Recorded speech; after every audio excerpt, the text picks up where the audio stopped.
Clinton Ekdahl makes a return visit to our program. He used to be here as our pet expert, but now he's an advocate for bees, and it's become quite a little crusade. So first of all, Clinton, nice to have you here. Thanks. Now, the last time you were on the program, you were just about to go before City Council here in Saskatoon and get a Day of the Bee declared. That worked out here in Saskatoon, right? That worked out surprisingly well, actually. Well, good. Well, I think you make a pretty convincing argument about why we should be putting aside. Well, you know, for our audience that didn't see you the last time, what is the big deal? Why are you so passionate about honeybees? Well, I have bees in my backyard. It's a hobby, but honeybees are disappearing, and they're disappearing across Canada, but not just Canada, globally. It's something called colony collapse disorder. Is that right? Well, that's one of the reasons why it's theorized that bees are disappearing. But the problem in Canada and other areas of the world is that they don't really know why they're dying, why they're disappearing, but that they are is what's so alarming, and that they are dying at really, really high amounts, high levels. That's considered unsustainable. So and for people who don't know a lot about agriculture or things like that, what's the big deal if the honeybees aren't around?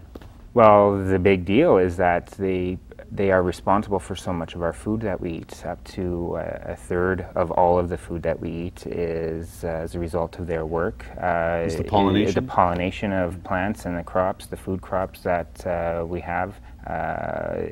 Things like almonds and broccoli and even cotton and foods that are fed to cattle, you know, the greens that they eat. And so therefore this will have an impact on the beef and the dairy industry as well.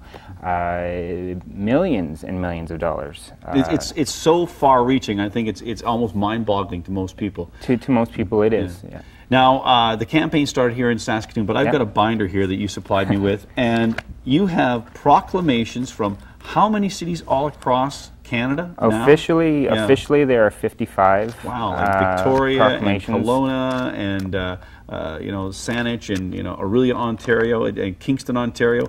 All these places have lined up to say that May 29th is a Day of the Honeybee. Day of the Honeybee. And there's a chance that at some point this might become a national day as well? As far as I understand it, it's still a motion in the House of Commons. Okay. So yeah, when they get around to it, as busy as they are. They're busy with other things. Hey, just before we leave, the Bee Jubilee coming up on May 29th, obviously, here in Saskatoon. Here in Saskatoon at the Roxy Theatre, May 29th, we are having Film Jubilee. It's going to be featuring guest speakers, film documentaries, the Bee movie, a food drive for honey and honey-related food items, which will go to the Saskatoon Food Bank. Okay. And it is all free of charge at the Roxy Theatre. Right, and you're also showing a documentary there as well? Yes, yes. Okay, terrific. Well, Clinton, best of luck to you in the campaign. It's great work that you're doing, and we appreciate your efforts on behalf of all of us, so thanks so much. You're welcome. All right, well, before we get you over to Chantel's special report, it's time for your entertainment